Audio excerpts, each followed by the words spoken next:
Sekarang kita lihat permis-permisnya. Berarti apa? Berarti ibadah itu dari syariat menuju hakikat.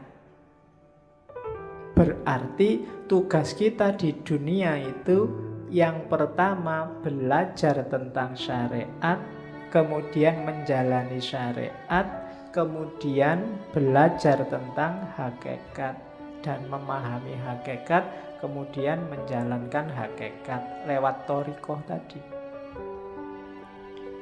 Jadi dari syariat menuju hakikat. Jangan khawatir kalau ada yang ngomong sufi ndak sholat, sufi ndak puasa, itu hoax kalau hari ini. Ya, itu hoax. Oke, itu saya potong beberapa kalimat yang bagus. Perbuatan yang baik mestilah dilakukan dengan cara yang benar.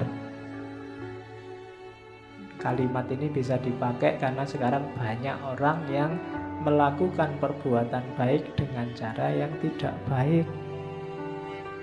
Mengingatkan tapi menyakiti. Nah, itu melakukan perbuatan baik. Mengingatkan kan baik, tapi dengan cara yang tidak baik. Ngasih sedekah tapi pakai caci maki. Nah, itu juga perbuatan baik, ngasih sedekah. Jalannya bukan caci maki. Ngasih tahu tapi bentak-bentak. Banyak kita sering melakukan perbuatan baik tapi jalannya tidak baik. Ada juga yang kedua, berhati-hatilah dalam beramal agar amalan itu bukan untuk dipertontonkan atau diperdengarkan pada orang lain. Semua dilakukan karena Allah, hanya nyari ridhonya. Banyak sekarang orang yang pamer. Dan alhamdulillah media massa hari ini, medsos hari ini tuh mendukung kita untuk pamer. Ya kan? Ngapain dikit aja diposting, difoto. Baru nraktir temen nih, difoto jazz. Terus semua ngasih jempol. Ya enggak tahu sih, mungkin mamerkan itu ya motifnya juga mungkin bukan pamer, tapi ya wujudnya pamer itu. Untuk dipertontonkan atau diperdengarkan. Diperdengarkan itu ya kadang sok-sok kita kan cerita, kok kemarin gak masuk. Wah, mohon maaf ya Pak, saya itu banyak acara Pak, hari kemarin itu saya diundang ke sana, kemarin ya. Itu memperdengarkan, mempertontonkan atau memperdengarkan bahwa kamu orang baik, bahwa kamu orang hebat, bahwa kamu melakukan hal-hal yang terpuji dan seterusnya. Hati-hati katanya Syekh Abdul Qadir Jailani, nilai amalmu bisa rusak. Jadi hati-hatilah. Ya memang kita wajib melakukan kebaikan, cuma jangan sampai sudah capek-capek berbuat baik tidak ada nilainya, karena ujungnya hanya pamer. Ujungnya hanya ingin dilihat atau didengarkan orang lain. Yo, hati-hati, tidak akan ketemu hakikat. Syariatnya bener nolong orang, tapi ya karena dipamer-pamerkan, mungkin hasilnya ya cuma dipuji orang. Hakikat amalnya hilang. Jadi berbuat baik itu dari syariat menuju hakikat, kemudian pakai thariqat yang baik, dan motifnya harus ikhlas. Ikhlas itu hendak mempertimbangkan efeknya. Apakah dipuji orang, apakah dicaci orang. Kalau memang baik, dijalani aja. Nah, itu rumusnya yang pertama untuk ibadah. Rumus kedua,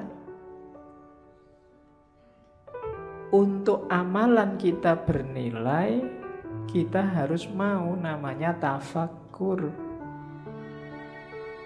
Kenapa? Ya kita itu manusia, sok-sok keliru, sok-sok salah, kadang-kadang tidak pas. Biar pas apa? Ya sering-sering kita renungi perbuatan kita sendiri. Tadi aku ngaji ngapain ya? Niatnya apa, yang dilakukan apa? Di kampus tadi ngapain aja ya seharian? Padahal aku punya tugas apa? Atau cuma ngobrol aja di kampus berjam-jam. Kemudian itu namanya tafakkur. Kalau malam Sempatkan untuk tafakur, katanya si Abdul Qadir Jailani. Orang yang tidak pernah tafakur itu tidak akan naik level. Kamu diceramai tiap hari, itu tidak ada gunanya kalau isinya ceramah tidak nyambung sama hidupmu sehari-hari. Untuk bisa nyambung apa? Tafakur. Tafakur itu kayak sistem itu mencocokkan kompatibilitasnya biar nyambung. Untuk hidupmu, misalnya tadi nasihatnya si Abdul Qadir Jailani, jangan amal untuk pamer. Nah, itu kan kamu nyocokkan sama hidupmu.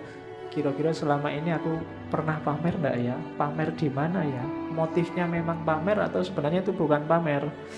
Itu cuma tahadus bin nikmah. Wah, misalnya kamu kan sering begitu, menceritakan kenikmatan, atau itu cuma alibi aja, janjinya ya pamer. Atau loh, itu namanya tafakur. Kamu mikir dirimu sendiri, peduli amat orang komentar apa, tapi sebenarnya itu tafakur namanya. Dan orang berilmu yang suka tafakur ini kan nilainya di banyak hadis disebut lebih tinggi daripada ibadah. Di situ kalau di Syekh Abdul Qadir Jailani ada 3 jenis tafakur. Yang pertama apa? Merenungi sesuatu dan mencari sebabnya, mencari bagian-bagiannya sampai kemudian ketemu Allah. Aku bisa begini itu karena siapa ya? Ada peristiwa itu ditelusuri asal usulnya. Ya sih, semuanya memang skenarionya Allah. Tafakur yang semacam ini kayak ibadah 1 tahun, katanya Syekh Abdul Qadir Jailani. Yang kedua, merenungi perbuatannya, terus mencari akarnya. Dayaku dari mana? Apa saja yang aku lakukan? Cocok apa enggak sama kehendaknya Allah, dan seterusnya. Nah, merenung semacam ini nilainya lebih dari 70 tahun ibadah. Padahal umur kita berapa tahun? Paling 70 tahun pas, itu kayak seumur hidup ibadah terus.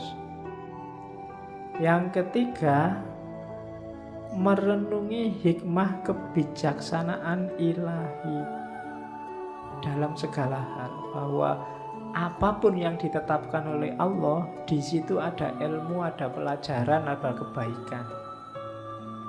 Jadi renungi segala peristiwa dan temukan hikmahnya. Ini bernilai lebih dari 1000 tahun ibadah. Cuma ya jangan dihitung besarannya ya, karena orang kamu itu sering pakai kalkulator. Iya, wah sudah 70 tahun ibadah toh Pak. Santai Pak, berarti aku bisa ngapain aja sekarang, kan aku sudah tafakur, kan mesti gitu. Itu sebenarnya itu simbolik, isyarat dari Syekh Abdul Qadir Jailani bahwa itu loh besarnya pahala orang tafakur. Ada yang biasa, ada yang super, ada yang istimewa kayak martabak itu. Jadi ada yang level biasa pahalanya 70, ada yang pahalanya 1 tahun, ada yang pahalanya 100 dan 1000, malahan itu 1000 tahun loh. Itu tafakur, maksudnya keutamaannya. Jangan dihitung matematikanya. Itu nanti jangan-jangan kamu korupsi, Pak. Saya korupsi 1 juta.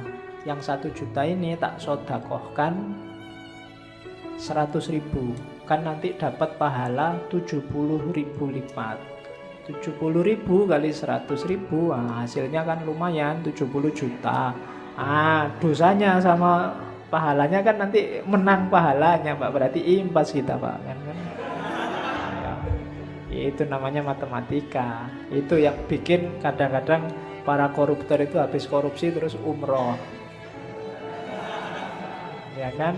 Sebelum korupsi umroh, setelah korupsi umroh. Kenapa? Karena perbuatan di antara 2 umroh ini diampuni 100%.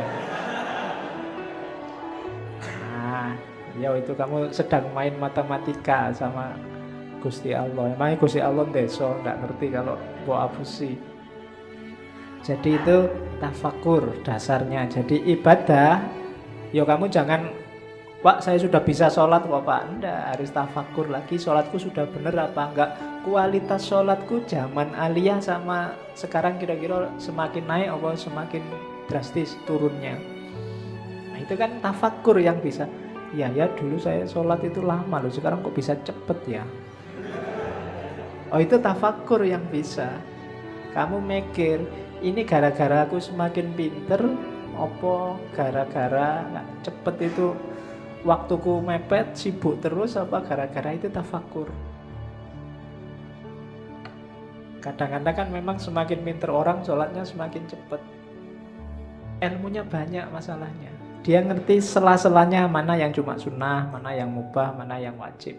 Karena sholat itu kalau diambil wajib-wajibnya saja, paling takbiratul ihram, Fatihah, ruku, bahkan bacaannya aja kan sunnah. Yang penting ruku, terus sujud, cepat. Jadi nggak sampai 2 menit, 4 rakaat selesai. Apalagi diambil wajib. Apalagi Fatihahmu kan sering agak di-skip gitu kan. Tambah cepet ini. Ya kayak kamu nyetel video itu di fast forward, ada yang level 2, level 3 tambah cepet gitu. Untuk memperbaiki yang gini-gini ini kita butuh tafakur. Orang yang tidak mau menafakuri dirinya, kualitas hidupnya tidak akan naik. Yo gitu-gitu aja terus. Maka tafakur penting. Jadi rumus kedua sebelum ibadah, kita harus menetapi tafakur.